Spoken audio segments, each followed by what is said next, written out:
Pues muy buenos días, muchas gracias a todos por vuestra asistencia. Soy Leticia Bilbao, directora de Desarrollo Empresarial de FADE, y quisiera agradecer de manera especial, en este caso, a AGERS, a la Asociación Española de Gerencia de Riesgos y Seguros, a Alicia y a Juan Carlos, que hayan hecho posible esta sesión en el día de hoy, en la que vamos a hablar de un tema que desafortunadamente está de muchísima actualidad, como son los siniestros por catástrofes naturales. Deciros que esta sesión estaba prevista que se hubiera realizado ya el año pasado, el 20 de marzo, de manera concreta, pero bueno, todos sabemos que fue cuando llegó la pandemia y hubo que anularla, como muchos otros eventos. Como creo que todos somos conscientes, el cambio climático parece estar aumentando de manera enorme el número de siniestros o de catástrofes naturales. Tenemos un ejemplo ahora mismo en La Palma, que no sabemos si es debido al cambio climático, pero que ha coincidido en fechas también con esta sesión. Inundaciones, tempestades, bueno, otro tipo de siniestros que todos conocemos. En España disponemos de la cobertura del Consorcio de Compensación de Seguros, sujeta a la normativa de su reglamento, con particularidades relevantes, obligatorias por ley y de necesario cumplimiento previo al siniestro y durante el mismo. En la sesión de hoy lo que vamos a hablar es sobre la diferencia entre la cobertura que presta el consorcio, de las propias que cada asegurado tiene en sus pólizas o de las declaraciones gubernamentales de zonas catastróficas como otro apartado diferente. Y para ello contamos en el día de hoy con tres expertos en la materia, como son en este caso Juan Carlos López Porcel, Manuel González Vila o Alejandro Izuzquiza. Empezando por este último, por Alejandro. Alejandro es director de operaciones del Consorcio de Compensación de Seguros desde febrero del año 97. Es licenciado en Ciencias Económicas y Empresariales e inspector de seguros del Estado en excedencia en estos momentos. Alejandro acumula una enorme y una larga trayectoria en el seguro dentro de nuestro país. Ha sido subdirector, además, general de Ordenación del Mercado de Seguros y también de Inspección en la Dirección General de Seguros y Fondos de Pensiones. Alejandro, buenos días y muchas gracias por acompañarnos, aunque sea de manera virtual. Pues muy buenos días, estoy encantado de estar aquí, aunque hubiera estado más encantado de estar en Avilés, pero nos conformamos con esto, con la pantalla de momento. Muchas gracias. A ti. Juan Carlos Porcel, que como os decía también nos acompaña, en este caso en representación de ArcelorMittal, donde es director de riesgos y seguros, es además presidente de AGERS. Juan Carlos, ¿qué tal? Buenos días. Hola, buenos días, Leticia, y nada, encantado de estar con vosotros. Gracias por colaborar y ayudar a AGERS a realizar este evento, y gracias a tanto a Alejandro como a Manolo, que colaboran para que el resto de las personas que van a participar pues podamos compartir experiencias y tener un poco de ideas más claras sobre este asunto. Perfecto, Juan Carlos. Y en tercer lugar, como os decía, nos acompaña Manuel González Vila, que es responsable de servicios jurídicos y apoderado del grupo Daniel Alonso. ¿Qué tal, Manolo? Buenos días. Gracias, bien hallado, y gracias por invitarme a participar. Aquí los expertos son ellos. Bueno, seguro que apuntas también cosas interesantes, Manolo. Y bueno, por mi parte, poco más. Deciros que creo que no podemos contar con un elenco más importante, interesante y también que aportará diferentes puntos de vista para la sesión de hoy, que además va a ser moderada en este caso por Alicia Soler, que es gerente de la Asociación Española de Gerencia de Riesgos y Seguros. Alicia, ¿qué tal? Buenos días. Muy bien, Leticia, encantada de trabajar contigo una vez más. Es el segundo acto que organizamos, ¿verdad? Ya hace años hicimos el de programas internacionales, hoy nos encontramos con catástrofes naturales. Qué momento más apropiado, ¿verdad?, para hablar del tema, y viendo la respuesta del público, más de 250 personas inscritas, está claro que es un tema que merece muchísimo interés y vamos a trabajar sobre ello. Los ponentes que hemos traído son maravillosos, por lo tanto yo creo que será una jornada que cumpla las expectativas de nuestros asistentes. Perfecto, pues nada, un par de apuntes más. Deciros a todos que la sesión se va a grabar para que la podáis tener una vez que finalice la misma, por si queréis dar traslado a alguna otra persona. Alicia os explicará un poquito cómo se va a desarrollar la misma en cuanto a preguntas y demás. Y por mi parte nada más. Alicia, te dejo en tus manos la sesión. Muchas gracias. Muy bien, Leticia, muchísimas gracias. Yo prácticamente repetir lo que ha dicho al inicio, que la jornada de hoy, ¿qué pretendemos? Pretendemos ayudar a las organizaciones y a la sociedad en general a ampliar su conocimiento y su experiencia sobre la gestión de siniestros de naturaleza catastrófica, cumpliendo con la responsabilidad social corporativa de las empresas y los organismos que participan y organizan esta sesión. Hemos comentado que estamos viendo las consecuencias de un cambio climático que está provocando la existencia de grandes desastres naturales. Hemos visto en los últimos meses inundaciones, tempestades ciclónicas atípicas, grandes nevadas e incluso erupciones volcánicas como la que estamos siguiendo en la isla de La Palma. Para protegernos ante estos riesgos, en España tenemos la gran suerte de contar con el Consorcio de Compensación de Seguros, que nos ofrece coberturas sujetas a una normativa y a un reglamento que tenemos que entender. Es necesario cumplirlas tanto previo al siniestro como durante el mismo. Y hoy las cuestiones que vamos a abordar esperemos que ayuden a entender pues, esta problemática, cómo se resuelve y cómo sacarle provecho a una organización como el Consorcio, que es un privilegio y es la envidia de prácticamente casi todo el mundo. Nuestro objetivo, por lo tanto, hoy es que se conozcan cuáles son las funciones y las coberturas de nuestro consorcio. ¿Qué se entiende por un riesgo extraordinario? ¿Cuáles son los plazos de respuesta? ¿Cómo se calculan las indemnizaciones? Serán muchas las cuestiones que abordaremos en los próximos 40 minutos con nuestros ponentes invitados. Os voy a pedir que mutéis los micros, que utilicéis el chat para poder escribir preguntas y todas aquellas cuestiones que queráis plantearnos y que posiblemente podremos atender una vez finalice la intervención de nuestros expertos. Antes de dar inicio a la sesión, a las preguntas, Leticia nos va a poner un vídeo para ponernos sobre antecedentes de las últimas lluvias y los daños que ha producido la Dana en nuestro territorio. Leticia, adelante.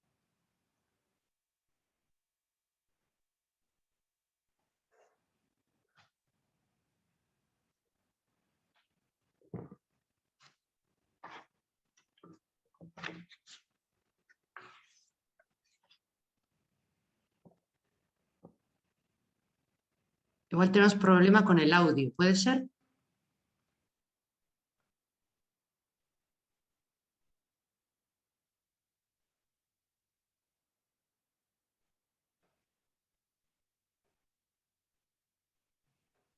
Yo creo que tenemos algún problema con el vídeo. ¿Podéis decirme, no lo estabais viendo o escuchando? Lo veía, pero no se oía. Sí, pero no lo escuchamos. Pero bueno, tampoco importa, Leticia, no te preocupes. Yo creo que los asistentes conocen muy bien las imágenes, ¿verdad? Porque las estamos conociendo a diario en prensa y en televisión. No perdamos el tiempo y vamos a aprovechar a nuestros ponentes porque tenemos muy poco tiempo y muchas preguntas que hacerles. Pues disculpad porque antes lo hemos probado y funcionaba perfectamente. Es verdad, nada, cosas del directo, no pasa nada. Si os parece, entonces vamos a empezar. Va a ser Alejandro con el que empecemos la ronda de preguntas.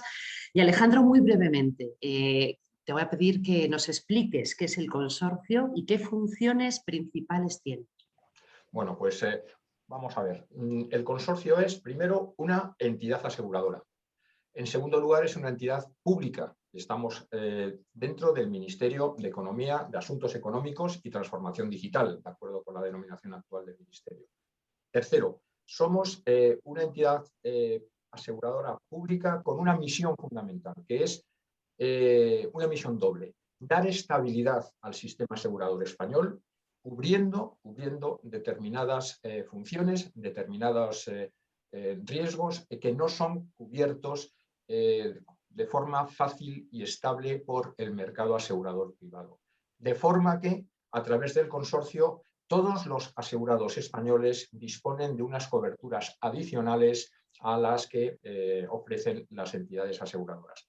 En definitiva, somos una institución multifuncional y la prueba de que estamos precisamente no compitiendo con el seguro privado, sino rellenando lagunas, está primero en el seguro de catástrofes, el llamado seguro de riesgos extraordinarios. Segundo, en nuestras funciones de respaldo financiero, sin las cuales no podría existir el sistema español de seguros agrarios combinados.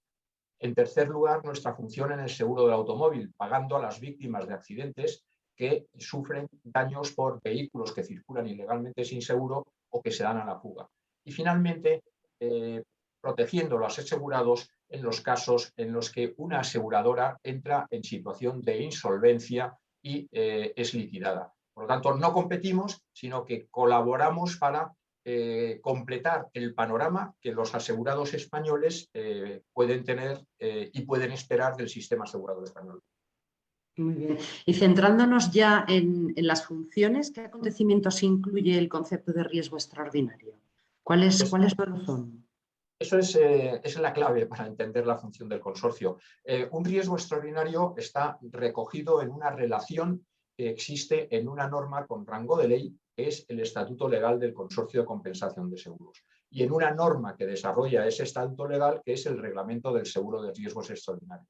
Por lo tanto, un riesgo extraordinario no es un riesgo flipante, alucinante, un riesgo... no, es uno de los riesgos que están recogidos en esa relación que es muy amplia y que se divide en dos grandes grupos.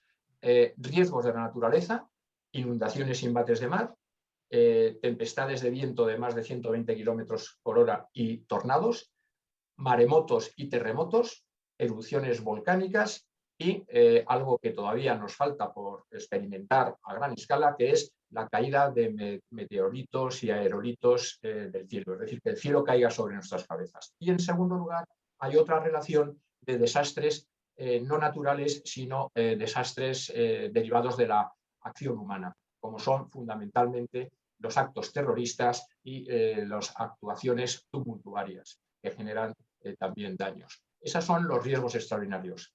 Por lo tanto, no se debe confundir el sentido, por así decirlo, vulgar del término riesgo extraordinario con el sentido legal. En el sentido de que, por ejemplo, si uno de los riesgos extraordinarios es la inundación, el consorcio se ocupa de las inundaciones de forma automática, sean esas inundaciones de gran alcance, sean muy destructivas o sean mini inundaciones. Es decir, siempre que haya una inundación por causa natural, no porque me moja el vecino del piso de arriba, es un tema del consorcio. Todos los meses el consorcio está gestionando inundaciones pequeñas, de vez en cuando medianas, y todos los años, no todos los meses, tenemos enormes inundaciones también a nuestro cargo. Y si se produce un riesgo extraordinario, ¿qué dimensión o qué grado de severidad tiene que tener estos daños para que pase a ser un fenómeno asumido por el consorcio? Ningún grado de severidad, como he dicho, interviene en la actividad del consorcio. Es decir, si se produce una inundación, es del consorcio. Si se produce un embate de mar, es del consorcio. Si se produce un terremoto, también es del consorcio. El terremoto puede ser devastador, puede ser generador de daños o puede ser un mini terremoto. Está exactamente igual. El riesgo de terremoto es del consorcio. Este es un tema que a la gente le llama la atención. ¿Por qué tiene que ocuparse el consorcio de un terremoto pequeño o de una inundación virriosa? ¿No puede hacerlo el seguro privado? Es elemental que sí puede hacerlo el seguro privado. Nosotros, por ejemplo, podemos tener inundaciones de aproximadamente 300 personas afectadas. Evidentemente, esas 300 personas están aseguradas, pongamos por caso, en 5 o 6 entidades. Es elemental que una entidad aseguradora privada se puede ocupar de 50 o 60 clientes que han sufrido una pequeña inundación.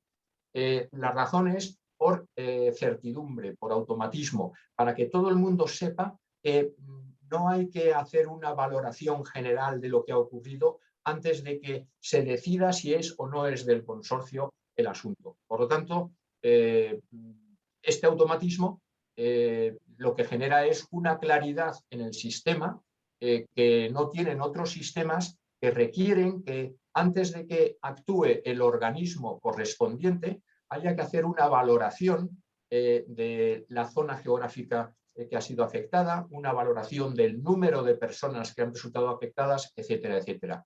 En esa valoración, primero, se pierde mucho tiempo y, en segundo lugar, hay muchos intereses en juego que hacen que las valoraciones puedan ir en un sentido o en otro. En España nos lo hemos evitado de esta forma, con el automatismo. Todos esos riesgos extraordinarios, independientemente de su intensidad y severidad, son del consorcio. Muy bien, Alejandro, muy bien explicado. Juan Carlos López Porcel, representación de ArcelorMittal y presidente de AGERS, también tiene unas preguntas reservadas para ti. Juan Carlos. Sí, gracias, Alicia. Bueno, Alejandro, yo tendría 3 preguntas, aprovechando que tenemos la suerte de contar contigo y que eres tan divulgativo en el tema. Esta jornada, como sabes, por lo que habíamos comentado, trata de aclarar conceptos y que la gente que nos está viendo, que ya son algún ciento, sea capaz luego de distinguir claramente cuáles son las cuestiones. Sobre la base de todo lo anterior que has comentado, ¿podrías explicarnos cuál es el papel que juega el Consorcio de Compensación de Seguros ante la sociedad española como mecanismo de protección y qué elemento forma parte de la conexión existente entre el consorcio y el sector asegurado privado? Bueno, yo ya he comentado que el Consorcio de Compensación de Seguros es una institución enteramente pública. Estamos adscritos al Ministerio de Asuntos Económicos y por lo tanto, somos completamente públicos. Pero somos una institución que, como también he dicho, lo que pretende es complementar al sistema asegurador privado. Y desde ese punto de vista, el consorcio es yo creo que es el mejor ejemplo de colaboración público-privada que existe en el mundo asegurador mundial. Si se me permite, estoy dispuesto a que alguien me ponga un ejemplo mejor que el consorcio como instrumento de colaboración público-privada. ¿Cómo se ejerce esa colaboración? Pues en España el legislador ha decidido que, a diferencia de lo que ocurre en otros países, los seguros que podríamos llamar estándar estén del lado del mercado privado y que los seguros que llamamos extraordinarios estén del lado público, de tal forma que se complementen. Y nos complementamos de muchas formas, porque, para empezar, en el Consejo de Administración del Consorcio existen una representación de empresarios aseguradores privados.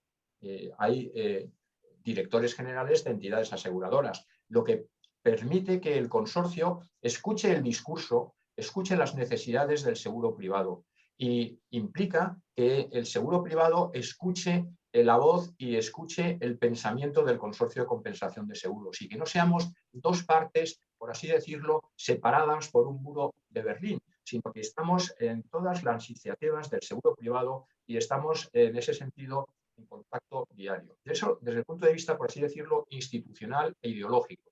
Desde el punto de vista práctico, bueno, pues desde el punto de vista práctico hay muchos elementos que demuestran esta colaboración público-privada.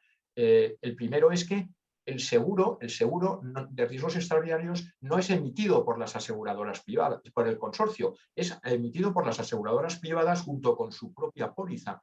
España es el único país del planeta Tierra donde una póliza de seguro incluye dos contratos de seguro. El de seguros ordinarios con mi aseguradora, a la que yo le pago una prima, y el contrato de riesgos extraordinarios, cuyas cláusulas miraré y podré leer al final de la póliza. Si hubiese algún terrícola que hubiese leído alguna vez la póliza hasta el final, se daría cuenta de que efectivamente existen esas cláusulas dentro de la póliza de cobertura de riesgos extraordinarios. Y las aseguradoras recogen el recargo a favor del consorcio y lo ingresan en las cuentas del consorcio al mes siguiente. Es una colaboración de las aseguradoras con el consorcio. Y por otra parte, en los casos de tempestad ciclónica atípica, es decir, de vientos de más de 120 kilómetros por hora, con la finalidad de que los clientes estén atendidos desde el primer momento, antes de que AEMET nos diga dónde se superó y dónde no se superaron los 120 kilómetros por hora, hemos llegado a un convenio entre las aseguradoras privadas y el consorcio, en virtud del cual, en el caso específico de la tempestad ciclónica típica, es el único caso en el que no hay ese automatismo del que hablaba antes, hay que esperar a ver si se ha superado el umbral de los 120 kilómetros por hora, las aseguradoras atienden a los clientes y después, cuando el consorcio determina cuáles son los municipios en los que se ha producido la tempestad de más de 120 kilómetros por hora, entonces solicitan al consorcio el reembolso de las cantidades que hubieran anticipado en esas zonas a los asegurados. En definitiva, es un instrumento de colaboración público-privada clarísimo en la teoría y en la práctica. Muy bien, Alejandro, muchas gracias. Mira, recogiendo las inquietudes de asociados y amigos, hay preguntas muy simples pero que necesitan también contestación. Por ejemplo, ha surgido la cuestión de cómo se superpone la actuación del Consorcio de Compensación de Seguros y las ayudas que a veces concede el Gobierno a algunas comunidades autónomas o a algunas comunidades autónomas en caso de desastres de la naturaleza, para que no se confunda. Si nos explicas un poco, por favor. Sí, me parece que la pregunta es tremendamente oportuna porque la estoy recibiendo con ocasión de la erupción volcánica estos días a diario. Y a diario por parte de profesionales del seguro que están allí en La Palma y que están en la creencia equivocada de que la declaración de zona catastrófica paraliza la acción del seguro. Y esto es importantísimo aclararlo. Son dos mundos independientes, dos mundos independientes. No solamente el mundo del consorcio y el de la declaración de zona catastrófica, sino yo diría que en general el mundo del seguro, ya sea privado o público, del mundo de la declaración de zona catastrófica. Me explico. Lo primero de todo, por si alguien quiere tenerlo claro, cuando se habla de zona catastrófica, esa declaración de zona catastrófica no existe en la legislación desde hace ya, desde el año 2015, que se promulgó la ley del Sistema Nacional de Protección Civil. Se llama declaración de zona afectada gravemente por una emergencia de protección civil. Y esa declaración, de acuerdo con esa ley de 2015, se tiene que realizar a través de un acuerdo del Consejo de Ministros. Y ese acuerdo del Consejo de Ministros lo que establece es ayudas o subvenciones públicas para personas y territorios que han sido afectados. Y esa declaración no paraliza la actuación ni del consorcio ni de la aseguradora privada. No paraliza la actuación del consorcio cuando, por ejemplo, el consorcio está gestionando un terremoto o una erupción volcánica o una inundación. Es decir, nosotros seguimos funcionando, nuestros peritos siguen valorando y seguimos pagando las indemnizaciones al margen de esa declaración oficial. Cuando se produce no una inundación, sino lluvia, que no es un riesgo extraordinario, sino que es un riesgo asumido por las aseguradoras privadas, exactamente igual. El hecho de que se declare zona catastrófica, por utilizar el término vulgar, no implica que las aseguradoras dejen de pagar a sus asegurados.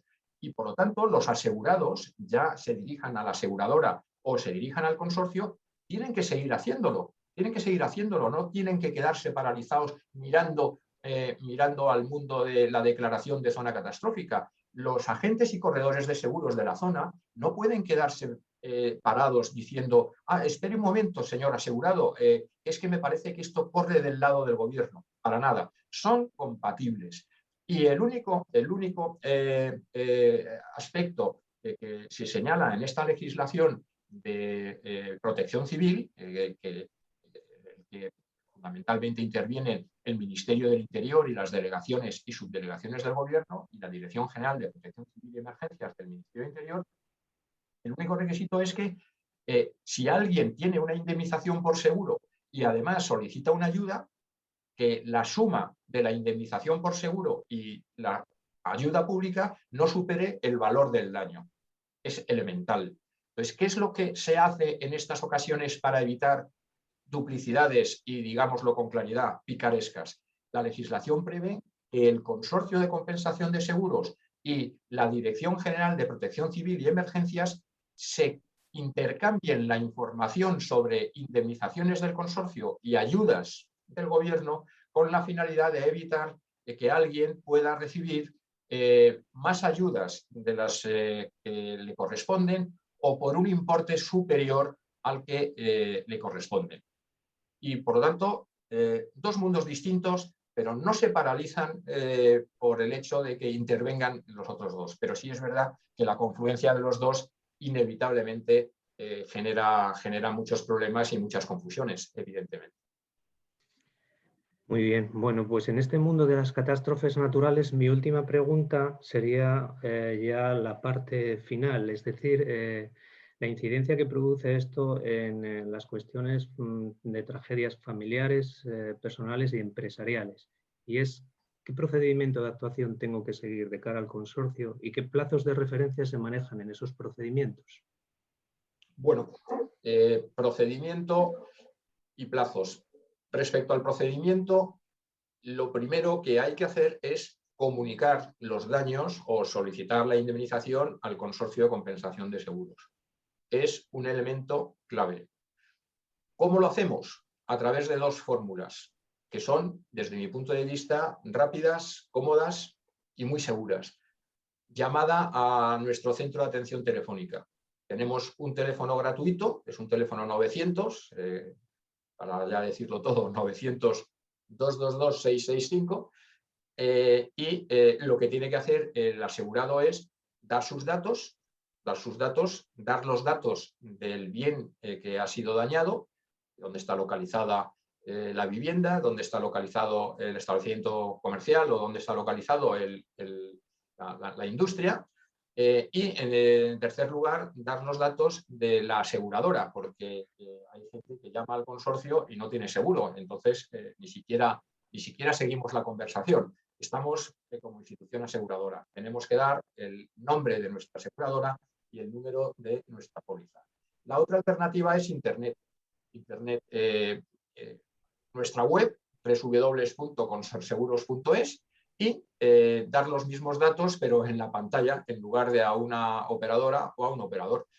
Cuando se acaba la conversación telefónica o cuando se acaba de cumplimentar los datos de la pantalla, en ese momento, y por eso decía que es el método seguro, en ese momento queda registrado informáticamente el asunto en el consorcio y damos al asegurado el número de referencia del expediente de siniestro que se ha creado en ese mismo momento. Hay gente que se empeña en mandar datos y documentos por correo postal. Hay gente que incluso se esfuerza en aparecer en la ventanilla de la oficina del consorcio. Es absolutamente estéril. Hay gente que, y nos genera problemas, va a las oficinas de la delegación del gobierno o a las oficinas del ayuntamiento.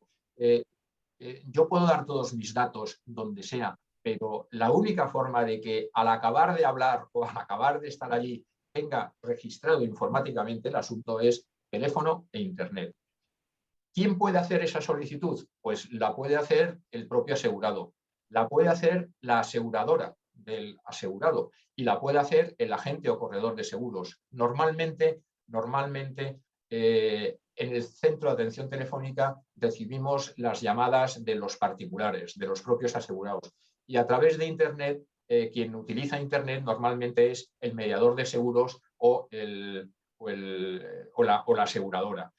Porque evidentemente una conversación telefónica dando las comunicaciones de 10 o 20 clientes no tiene sentido, es eterna y acabas loco. Mientras que en Internet tiene mucho más sentido que un corredor de seguros entregue al consorcio las comunicaciones de daños de todos sus clientes y lo mismo una aseguradora. Respecto a este momento de la comunicación de daños, hay siempre algo que sobre todo al público en general le pone muy nervioso, que es el plazo de 7 días para comunicar los daños o para solicitar la indemnización al consorcio. Y corre siempre el rumor de que quien llegue el 8º día se ha quedado sin indemnización. Bueno, no es así. La ley de contratos de seguro establece un plazo de 7 días que es muy razonable para que quien conoce que ha tenido un siniestro lo comunique a su asegurador y en este caso al consorcio. Pero no establece como penalización que pierda el derecho a la indemnización. Solamente en el caso de que impida al asegurador gestionar el siniestro o actúe con dolo o mala fe, eso tiene consecuencias. Por lo tanto, es frecuente que el consorcio reciba solicitudes de indemnización transcurrido ese plazo de 7 días. ¿Cuáles son los plazos de referencia del consorcio cuando se produce una catástrofe natural? Pues el primer plazo es un plazo de 48 horas. Un equipo de peritos recorre las zonas afectadas y recorre las zonas afectadas con muchísima rapidez, por eso hablo de 48 horas, con la finalidad de hacernos llegar las primeras estimaciones de daños, las zonas afectadas, si existen polígonos industriales, si son zonas urbanas, etcétera, etcétera. Y con eso hacemos nuestras primeras estimaciones de número de siniestros por tipología de bien y importe económico o coste medio. Y a partir de ahí nos organizamos. El segundo plazo de referencia es, puesto que a través del teléfono y a través de Internet nos llegan las solicitudes de indemnización, al menos las primeras, muy rápidamente. A veces cuando se nula ya están dando las comunicaciones al consorcio. En un plazo de en torno a 10 días, el consorcio está en condiciones de haber terminado las primeras tramitaciones y pagar los primeros siniestros. Y al cabo de 4 meses, el consorcio, conforme va avanzando la siniestralidad y va semanalmente realizando los pagos increscendo, al cabo de los 4 meses echamos la vista para atrás y normalmente tenemos gestionadas las miles o decenas de miles de solicitudes de indemnización. Siempre queda un 5 o un 4% de solicitudes mal presentadas con retraso, en los que no se nos justifica a los peritos determinadas cuestiones, con discrepancias, etcétera, etcétera. Pero el 95% que son, por así decirlo, no problemáticas, en plazos de entre 3 y 4 meses están resueltas. Muy bien, Alejandro. Gracias. Alicia. Manuel Vila, de Servicios Legales de Daniel Alonso. También tenía algunas preguntas para ti, Alejandro. Sí, muchas gracias, Alicia. Que sean facilitas, Daniel. Manuel. Yo aprovechando que tenemos a Alejandro y a tenor de la anterior pregunta que hizo Juan Carlos, en cuanto a la confluencia de esas ayudas y esas indemnizaciones del consorcio, ¿cómo hace el consorcio para calcular esas indemnizaciones? O sea, sí. no pueden superar la ayuda y la indemnización el valor del bien, lógicamente. Entonces, ¿cómo calcula el consorcio esas indemnizaciones? Sí, las indemnizaciones el consorcio las calcula sobre una base fundamental, que es si hemos dicho que el consorcio actúa en determinadas situaciones de riesgos extraordinarios y las aseguradoras privadas en situaciones que podríamos llamar de riesgos estándar, tanto la aseguradora como el consorcio tiene que actuar con la misma regla del juego, es decir, la póliza y la ley de contrato de seguro. Somos una institución aseguradora complementaria del seguro privado y nosotros nos debemos a la ley de contrato de seguro igual que la aseguradora privada. Y nos debemos a la póliza de seguro que ha contratado el asegurado con su compañía de seguros. Es decir, no existe la cobertura de riesgos extraordinarios independiente de la cobertura de riesgos estándar. No puedo, en el sistema español, yo no puedo pedir una póliza al consorcio de terremoto o una póliza de erupción volcánica. No, yo lo que hago es, como consorcio, aportar un plus de terremoto, erupción volcánica o inundación a aquellas personas que hayan manifestado su deseo a través de un contrato de seguro en estar asegurados ante las contingencias que puede sufrir. Entonces, cuando llega el consorcio, porque se ha producido un riesgo extraordinario y la aseguradora privada se ha retirado de la escena para dar pie a la entrada en juego del consorcio, el consorcio, como es natural, y así lo dice la legislación, lo que debe hacer es seguir la póliza de seguro. Entonces, ¿qué es lo que hace el consorcio y sus peritos? Pues pedir al asegurado la póliza que tiene contratada, con sus correspondientes suplementos, apéndices y actualizaciones. Porque, claro, muchas veces el asegurado nos entrega un ejemplar del siglo XII y nosotros le decimos, hombre, los capitales asegurados habrán evolucionado. Y, sí, bueno, en cualquier caso, lo que tenemos es que en beneficio del asegurado está a la última. Y seguimos los mismos capitales asegurados y las mismas cláusulas que siguen la póliza de seguro en términos generales. Es decir, si existe un capital asegurado insuficiente, la ley de contrato de seguro habla de la regla proporcional por infraseguro. Pero también es cierto que existen ocasiones en que el asegurado tiene contratado una póliza en la que establece que bajo determinadas circunstancias no se aplica la regla proporcional, pues no aplicaríamos la regla nosotros. Si el asegurado tiene solamente contrato de seguro por el contenido, pues nosotros no podemos indemnizar los daños que tenga en el continente, porque el asegurado no tiene asegurados los continentes ni para el riesgo de incendio ni para el riesgo de inundación o erupción volcánica. Seguimos esa cláusula como principio general. Y luego existen algunas especialidades, algunas particularidades que están recogidas en el Reglamento del Seguro de Riesgos Extraordinarios, que es un Real Decreto del año 2004, y que yo siempre digo que es un poco a modo de la póliza del consorcio de compensación de seguros. Es decir, un profesional del seguro que esté asesorando a los asegurados, ya sea un agente de seguros, un corredor de seguros, un gerente de riesgos, tiene que conocer el reglamento del seguro de riesgos extraordinarios. Porque es verdad que aquí lo que nos tiene en estos momentos es el hecho de que las catástrofes naturales no son excepcionales. Están, como mucha gente dice, dejando de ser extraordinarias para convertirse un poco en el pan nuestro de cada día, ¿no? Y desde ese punto de vista existen esas especialidades. ¿A cuál me refiero fundamentalmente? A la franquicia. En el caso de los daños a las personas, no existe franquicia que aplique el consorcio, incluso en la hipótesis de que la póliza de seguro contuviese algún tipo de franquicia. En el caso de los daños materiales a viviendas, comunidades de propietarios de viviendas, automóviles, no existe tampoco franquicia. Es decir, el consorcio paga el 100% de los daños indemnizables, aun cuando el asegurado pudiera tener algún tipo de franquicia en su póliza.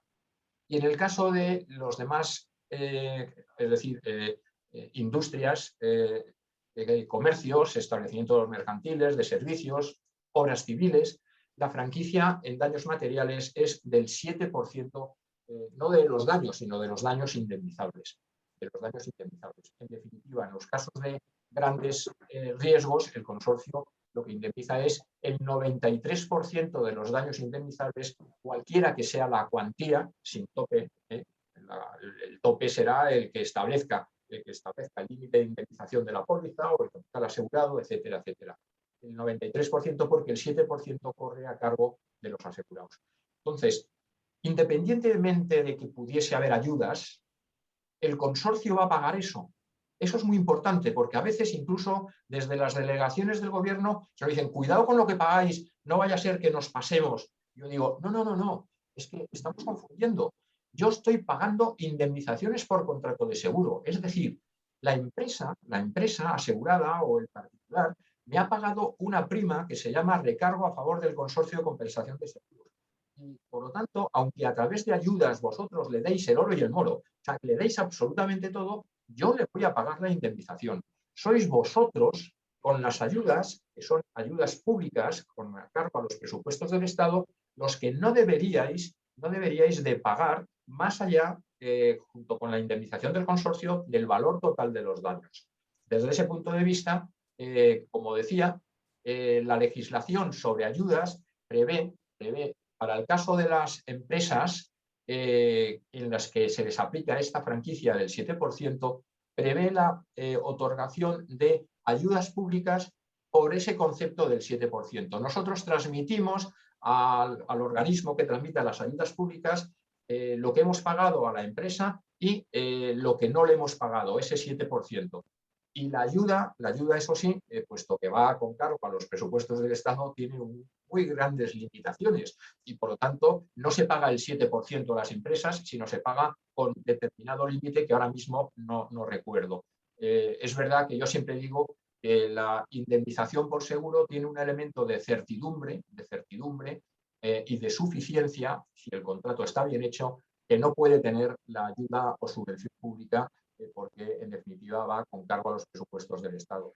Y la posición que ha mantenido, y con esto termino, el consorcio siempre en este tema de las ayudas ha sido el transmitir el mensaje de que no está en contra de que se otorguen ayudas o subvenciones públicas en casos de desastres naturales, sino que es partidario de que esas ayudas se concedan primero a personas que no tengan un nivel de ingresos suficiente como para pensar que debieran de estar asegurados. Es decir, personas, unidades familiares limitadas económicamente de forma severa. Y en segundo lugar, ayudas deberían delimitarse a aquella parte que no está cubierta por el seguro de riesgos extraordinarios para completar la cobertura del consorcio. Esos serían los dos enfoques que desde nuestro punto de vista debieran de tener las ayudas, que a veces se extralimitan de esos dos enfoques pues por razones evidentes, por razón de sensibilidad política ante situaciones de desgracia como la que está ocurriendo en La Palma, donde, por cierto, el nivel de aseguramiento es bajo, es bajo. Muy bien, vamos ajustados de tiempo, ya son y 43. Manuel, yo creo que tenías alguna otra pregunta. Vamos a intentar Si puede ser brevemente. ajustarnos, ¿Qué exacto. evolución está siguiendo el consorcio en cuanto al precio, franquicias y de las coberturas? Bueno, todo el mundo piensa que el consorcio, que ha ampliado coberturas en los últimos 10 años al viento extraordinario, bajando la velocidad, el umbral de velocidad del viento, ampliando la cobertura a pérdida de beneficios, cuando antes solamente cubríamos daños materiales, esto iba a acarrear un incremento del recargo del consorcio. El consorcio tiene muy en mente que el recargo que cobra y que pagan los asegurados es un ingreso de derecho público que es obligatorio ingresarlo. Es un recargo obligatorio. Y esto, que es la piedra filosofal del sistema, es decir, la contribución de todo el mundo para que los más expuestos puedan, con un precio razonable, estar cubiertos, en todo caso, nos lleva a pensar que tenemos que hacer un esfuerzo desde el consorcio para que el recargo sea lo más bajo posible, dentro de la técnica del seguro, evidentemente. Y lo hemos hecho, es decir, en los últimos años el consorcio parece que fue 15 años, bajó un 15% de media su recargo, hace pocos años hizo otra bajada de un 13% como media, y por lo tanto, sorprendentemente, hemos ido reduciendo nuestro recargo. ¿Se prevé un nuevo descenso? Pues no prevemos un descenso, pero no prevemos un aumento en estos momentos. Creo que el consorcio está dotado de reservas suficientes, que ha sido suficientemente sensato en su política de inversiones para tener constituidas unas reservas con los excedentes bien invertidas y que cuantitativamente son muy, muy sólidas. Por lo tanto, nosotros queremos que el recargo sea lo más asequible para el asegurado y, en segundo lugar, que el recargo sea un precio estable, que nos diferencie de los vaivenes que tienen los precios de los seguros de catástrofe en el mercado privado en otros países. Estabilidad, y que en las cláusulas, estabilidad en la cobertura, estabilidad en los precios. Segundo, me preguntabas por las franquicias. La franquicia a cargo del asegurado era del 10%. Cuando yo era pequeño, era del 10% de los daños indemnizables. Y promovimos un cambio de franquicia hace unos años al 7%. Al 7%, y además, si no recuerdo mal, en las conversaciones que mantuvimos con Agers en aquel momento, dijimos, este es un movimiento hacia abajo que no necesariamente va a terminar en el 7%. Es decir, en estos momentos, la reflexión en la que nos embaucaremos no va a ser dada la siniestralidad, volvamos al antiguo 10%. No, la reflexión debe ser si nos mantenemos en el 7% o si podríamos hacer un esfuerzo de reducción de la franquicia.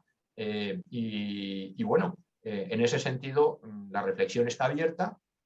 Tenemos ciertas dudas respecto a si esa reducción debe ser general, es decir, en todo tipo de establecimiento mercantil o industrial, o si podemos distinguir entre el gran o el pequeño comercio. En fin, en esas estamos y sin duda alguna en esa reflexión preguntaremos a Agers en su momento para que nos dé una opinión que, bueno, ya veremos si seguimos o no, pero es muy importante. Tenemos un diálogo magnífico con Agers y lo seguiremos manteniendo. O sea que en este tema, si hay reflexión que conduzca a un posible movimiento, es elemental que contaremos con la visión de Agers.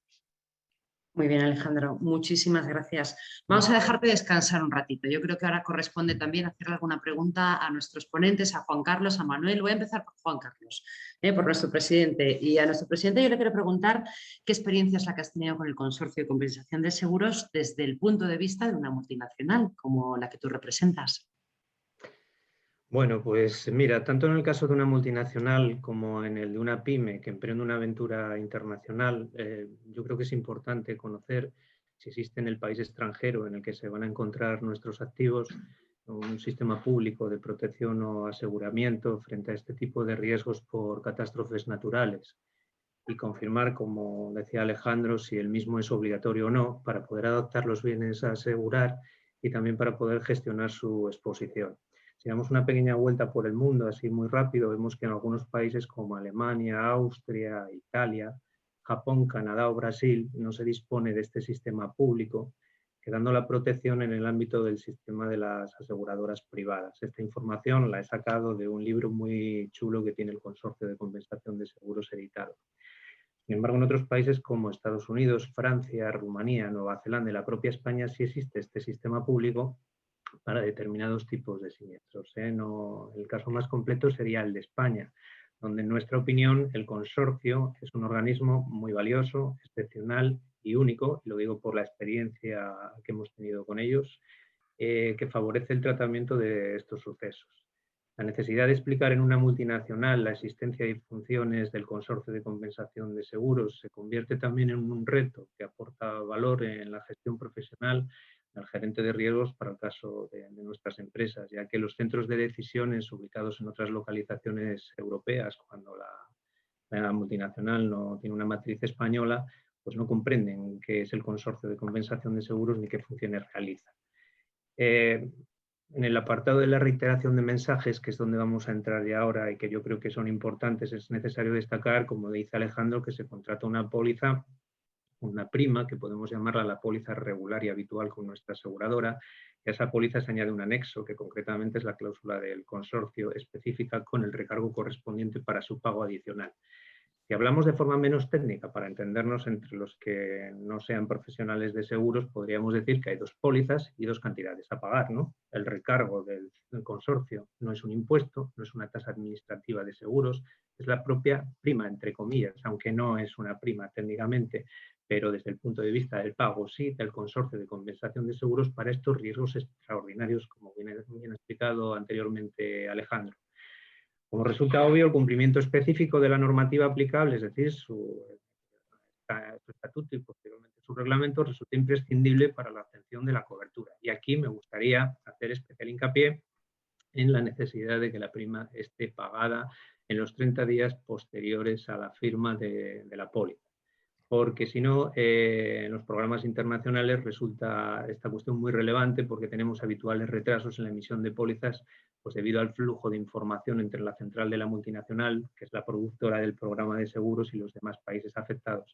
¿Qué pasa si en 30 días no tienes pagada la prima? Pues que no tienes cobertura del Consorcio de Compensación de Seguros en caso de siniestro. Sería también importante disponer con sólida información para que la póliza muestre los términos y condiciones adecuados. Ya digo que estamos en el apartado de reiteración de mensajes. Nos estamos refiriendo a los límites contratados. Como decía Alejandro antes, si mis límites no alcanzan las necesidades adecuadas porque están infravalorados, pues tendremos un infraseguro y el consorcio que se rige por la póliza ordinaria, pues aplicará también el infraseguro. En el caso de la franquicia, estamos viendo que mucha gente piensa que una vez que tiene cobertura con su póliza de daños y que el consorcio va a otorgarle también los daños, tiene cobertura de pérdida de beneficios. Pues no es así. Si tú en tu póliza ordinaria con tu aseguradora no tienes la cobertura de pérdida de beneficios, tampoco lo vas a tener en el Consorcio de Compensación de Seguros. Y si en tu póliza ordinaria tienes la cobertura de pérdida de beneficios con una franquicia determinada, es la franquicia que va a seguir el consorcio, que en ese caso sí es seguidor de la póliza ordinaria, no como en el aspecto de daños, donde solo aplica un 7% y no te aplica la de la póliza ordinaria. Bueno, intentando aportar algo de valor también en estos comentarios, destacamos que la información adecuada de los activos de las sociedades aseguradas también es muy importante. La tarificación del consorcio, como ha dicho Alejandro, yo estoy de acuerdo con él. Los vaivenes del mercado asegurador han sido terribles y el consorcio, sin embargo, ha mantenido una estabilidad que agradecemos enormemente. Sabéis que el mercado ha estado muy duro y sigue estando duro actualmente en todos los ramos. Entonces aquí sería bueno optimizar de alguna manera los precios a través de la ayuda del asegurador y de la ayuda del broker. Es decir, una empresa que tenga oficinas y que tenga naves industriales, la tarificación de las oficinas es diferente a la de las naves industriales. Como ejemplo muy simple para llevar a cabo y diseccionar muy bien cuáles son los capitales a asegurar. Y en el caso del análisis del programa internacional, habría que ver también un poco cómo funciona el mundo. Si yo tengo un programa multinacional que me viene de Londres y que tiene una cobertura para riesgos catastróficos, y resulta que en España tengo la suerte de disponer de la cobertura del Consorcio de Compensación de Seguros, pues debería de hacerle comprender a mi programa internacional que la parte de prima de riesgo catastrófico del programa internacional no la necesito, no me la tienen que cargar, me la tienen que evitar, porque yo ya pago el recargo del Consorcio de Compensación de Seguros en España, que es el que me va a salvar de este tipo de situaciones. Y luego, finalmente, por ser breves, en una multitud de posibles comentarios adicionales que podríamos hacer, la inexistencia de cobertura por el consorcio, voy a darle la vuelta a la tortilla, la inexistencia de cobertura por el Consorcio de Compensación de Seguros no implica la no cobertura por la aseguradora privada, por lo que los términos y condiciones deben estar muy definidos en mi póliza. Es decir, si los vientos no han llegado a 120 kilómetros por hora, no me va a asegurar, no me va a cubrir el consorcio, pero me cubrirá mi póliza si la tengo bien organizada y estandarizada. Muy bien. Y Juan Carlos, una pregunta que voy a rogar, te rogo por favor que nos resumas todo lo que puedas. ¿Cómo influye la gerencia de riesgos en los riesgos extraordinarios? Bueno, esto muy rápido. Mira, existe un tema que necesita, por las circunstancias de lo que Alejandro ha mencionado antes, los riesgos extraordinarios se están convirtiendo en riesgos ordinarios. Técnicamente está mal expresado lo que he dicho, pero realmente es que ocurre, es que está pasando, es el pan nuestro de cada día. Entonces yo creo que en AGES ya sabes que lo estamos haciendo últimamente y en algunas escuelas de negocio tenemos una asignatura pendiente, que es la gestión del riesgo de desastre. No podemos aceptar que las catástrofes naturales no son objeto de intervención y que la mejora humana no puede intervenir para mitigarlas, pensando que la madre naturaleza es infranqueable, ¿no? Cada vez se menciona más las necesidades de soluciones público-privadas que mencionaban antes, ¿no? En grandes acontecimientos de exposición como esta, muy compleja, pues son sumamente necesarias porque si no, no llegamos a conseguir la cobertura adecuada. Adicionalmente, existen organismos y foros ya especializados. El Consorcio Español forma parte de organizaciones públicas internacionales como el Foro Mundial de Programas de Catástrofes. Este foro, que celebró su primera reunión en San Francisco en el año 2006 y en Madrid en el año 2007, va a celebrar su próxima reunión, durante todos los años lo ha hecho, en Sacramento, en California, en el 2021, si se puede, o en el 2022. Es decir, existen instituciones y organismos que estudian y gestionan este tipo de sucesos. Sin ir más lejos, y vamos a un ejemplo divulgativo. En España disponemos en el ministerio correspondiente de una base de datos con mapas de zonas inundables de extraordinario valor que, una vez consultadas y seguidas, indican perfectamente dónde y dónde no se puede construir viviendas, infraestructuras o similares. Entonces, ya para resumir, de forma muy breve, necesitaríamos generar tres visiones, en nuestra opinión, sobre este tipo de siniestros. Acciones anteriores al siniestro, acciones durante el siniestro y acciones posteriores al siniestro. Las anteriores al siniestro son aquellas como la capacidad o idoneidad de la edificación en los lugares adecuados. Hay que establecer procedimientos de alerta temprana entre la población en caso de siniestro, forma de evacuación, rutas de escape con simulacros previos, etc.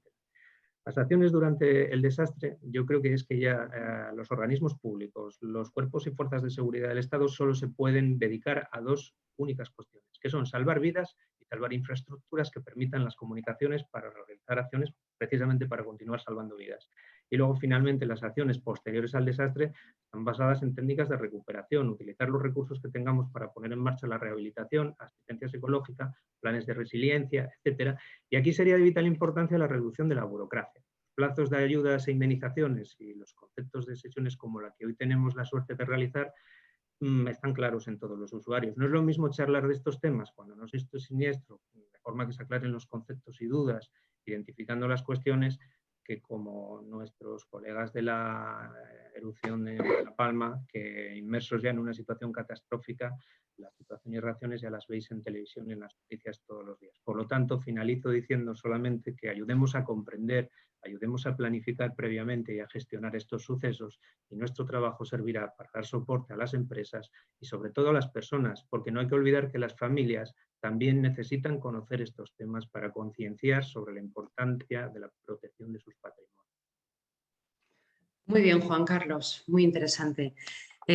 Manuel, estamos ya prácticamente fuera de tiempo, pero no te vas a librar de que te haga dos preguntas. Claro, aquí, de verdad, te va a tocar también. Puede ser una y otra que se la hagan Alejandro, los del foro, mejor que son Alejandro y Juan Carlos son los protagonistas. Yo aquí quiero... Manuel, No. Manuel. Tu visión nos interesa mucho representando una gran empresa como la que representas. Sí que nos gustaría, resumiendo todo lo que puedas, ¿qué experiencia es la que has tenido con el consorcio? Y luego otra pregunta que también nos gustaría mucho conocer y es tu opinión sobre la ayuda que pueden prestar a una gran empresa la tramitación de los brokers. Con estas dos preguntas nos damos por satisfechos, Manuel. Voy a tratar de ser muy breve. Te lo agradezco. La experiencia con el consorcio hasta la fecha siempre ha sido buena, con algunos sustos, lógicamente. Sustos donde, pues bueno, como antes decía Alejandro, tienes un siniestro y tienes dos maneras de comunicarlo. Yo por lo general siempre lo hago a través del broker, de la correduría, comunico, doy parte del siniestro, lo primero, después ya veremos los daños cómo son. Entonces, bueno, se hace el trámite, perfecto, te viene el perito del consorcio, pues mira, oye, tienes presupuestos, está perfecto. Luego la póliza ya la tiene, por lo cual ya sabe lo que está asegurado, lo que no está asegurado. Y en una de las siniestros, oye, mándame la justificación de pago de la póliza. Pues yo se la mando. Tampoco me percaté mucho. Si el siniestro había sido el 20 de enero, estaba pagada el día 21. El perito, muy atento, muy amable, me dice, tenemos un problema. No estaba asegurado el día. Digo, ¿cómo que no está asegurado? ¿Cómo lo solventé? Dije, no, tampoco voy a entrar en temas. Yo no pago la póliza. La compañía aseguradora me lo gira. Con lo cual, si no me lo giro el día 21, o el día 20, o el día 3, no era cosa mía. Yo me lo giro, pagué y fuera. No sé cómo quedó aquello, yo cobré de la compañía aseguradora. Después la compañía aseguradora, no sé si reclamó o lo que fuese, no tengo ni idea. Tuve otro en Gijón, hace 6 años así, pues también aceptaría a Juan Carlos, porque fueron unas inundaciones que hubo muy grandes en Gijón y tal. Y también vino el perito, tal, lo vimos todo y me mandó una carta que no era consorciable porque el agua no había entrado por el tejado, sino que había sido por la canalización. Cayó tanta agua que los conductos del agua no daban abasto y en la planta se levantaban las alcantarillas y salía el agua por ahí.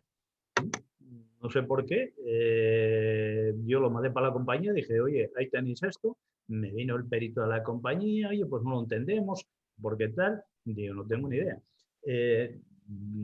Cobré de la compañía y sí que sé que al X tiempo me pedía información los peritos de la compañía para ir contra el consorcio, para reclamarle. No lo sé tampoco en qué quedó aquella cuestión. Pero bueno, o sea... Yo, mi experiencia... Pues experiencia bueno. Magnífica. Alejandro, no sé si quieres hacer algún comentario sobre el retraso del pago de la prima. No, bueno, vamos a ver. Tendría que ver el caso, tendría que ver el historial de aseguramiento de la empresa.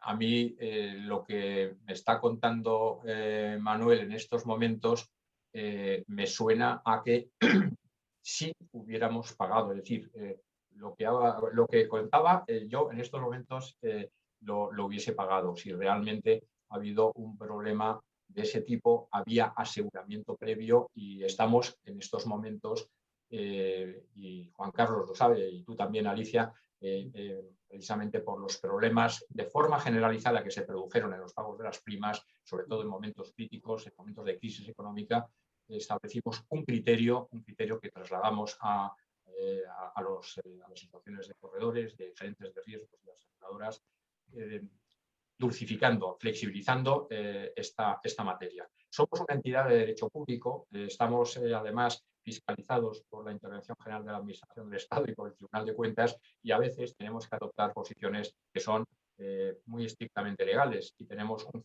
margen escaso en relación a lo que ocurre con una aseguradora privada para la flexibilidad. Pero en este tema, Manuel, es verdad que el consorcio ha evitado muchos problemas en los últimos años en esta materia. Eso respecto al pago de la prima, respecto al tema de el segundo siniestro, existe una disposición en el Reglamento del Seguro de Riesgos Extraordinarios que establece que no se considerará inundación cuando se produzca daños por lluvia caída directamente en el riesgo asegurado.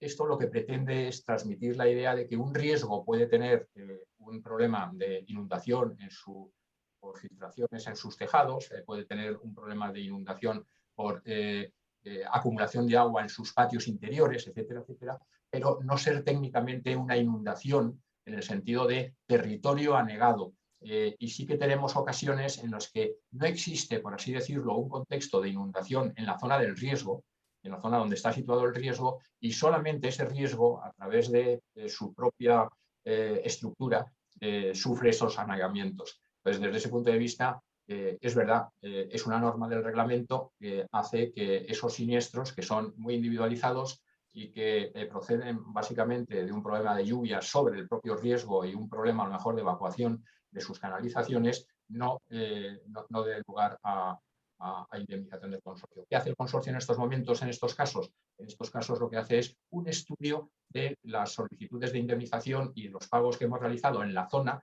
para ver si efectivamente ese riesgo está en una situación de riesgo de inundación o si es un problema específico de ese riesgo para tomar una decisión u otra. Pero qué mala suerte, Manuel, de verdad. Qué desastre. A la tercera va la vencida. Pagaremos el siniestro, sea como fuera. En el primer caso, la póliza, el pago de la póliza era una póliza que se renovaba automáticamente. Lo que pasa es que, bueno, el cargo en el banco pues, fue posterior. Yo ahí no me preocupaba mucho porque o sea, era cosa del que pasa el recibo. Y en el segundo caso no sé en qué acabó, no lo sé, tampoco me... Manolo, yo si me permitís, que nos está escuchando mucha gente, aguantando aquí el tostón que les estamos dando, pero muchos de ellos que hemos visto listados son aseguradores y brokers. A mí me gustaría que todos esos aseguradores y brokers asesoraran y ayudaran más al asegurado, que nos llevaran de la mano cuando tenemos necesidades, que se realizaran acciones previas a cuando ocurre el siniestro. Aquí en la zona norte ya sabéis que lo que más tenemos son tempestad ciclónica típica e inundaciones. Oye, pues los temas administrativos y burocráticos, si el broker te lleva un poco más de la mano, si el asegurador se preocupa también de poner todo en orden, pues será más fácil para todos. Cuando tú tienes el siniestro, lo único que te preocupa es que tu CEO te está llamando, te está diciendo que si tienes cobertura y lo primero que hay que mirar a ver si está todo correcto. Decir que por 2 días no voy a tener cobertura y efectivamente, como dice Alejandro, si el reglamento no se cumple, pues no se cumple, no te van a pagar por la cara bonita. Pero eso es lo que hay que saber, es que hay gente que no lo sabe. Hay que saber que hay que cumplir con unas disposiciones para que luego no sea necesario entrar en ninguna litigiosidad judicial, que estamos bloqueando el sistema jurídico. Es solamente llamar al consorcio, hablar con el tramitador o con el superior al tramitador, que son muy accesibles, como veis aquí, y decirle, oye, aquí ha habido un malentendido, yo he pagado en esta fecha, esto está correcto. Y estas historias de que a veces te sientes un poco abandonado por tu broker o por tu asegurador porque tienen mucho trabajo o por lo que sea. El tema de las catástrofes naturales va en auge, va en aumento y yo les pido por favor que nos ayuden a todos y sobre todo a las pequeñas y medianas empresas que no tenéis, que no tienen, tú sí lo tienes, pero que no tienen, algunas más pequeñas vienen con preguntas muy simples. No tienen mecanismos, no tienen herramientas. El CEO es el que lleva la dirección de recursos humanos o la asesoría jurídica o la de compras. Yo he visto a gente que compras lleva seguros. Entonces, no hay un conocimiento específico, no le pagan a una persona, no tienen la suerte que tengo yo, que me pagan, por ejemplo, por esto única y exclusivamente. Pues soy el profesional que nos ayude a todos, que seguro que nos va a ir mejor. Seguro que sí. Manuel, te había hecho la pregunta de tu opinión sobre la ayuda de tramitación de los brokers. No sé si ya te la das por respondida o quieres decir algo más sobre el tema. En general, cada día hay más profesionales, muy buenos profesionales. Sí que, como dice Juan Carlos, pues deben de acompañar más al asegurado, ya que ellos son los expertos. Pero bueno, en general, bien. Muy bien. Fenomenal. Pues ya son las 11 y 8 minutos. He puesto en el chat, hay algunas preguntas, pero las vamos a contestar por correo electrónico. No vamos a retrasar más la finalización del acto. Queremos ser escrupulosos con los tiempos. Por supuesto, agradecer la participación de nuestros expertos. Alejandro Izuzquiza, con la agenda que tienes, no sabes lo agradecidos que estamos contigo, porque te das cuenta de que todavía hay muchas lagunas y, ¿verdad?, hay muchas cuestiones que resolver. Gracias también a Manuel González Vila y a Juan Carlos López Porcel por darnos vuestra visión desde la multinacional y la gran empresa. Yo creo que con las opiniones y respuestas de los tres a nuestros asistentes estoy segura que les hemos aclarado muchas de las dudas que tendrían. El acto quedará grabado, se colgará en FADE, ¿verdad, Leticia? Y como digo, las preguntas que hemos recibido las contestaremos por correo electrónico. Por mi parte, nada más, solo agradecer vuestra asistencia y mandaros un fuerte abrazo para todos. Muchas gracias a todos. Muchas gracias. Muchas gracias a todos también. Ha sido un placer. Fenomenal. Gracias. Hasta luego. Adiós. Leticia, Hasta luego. hasta ahora.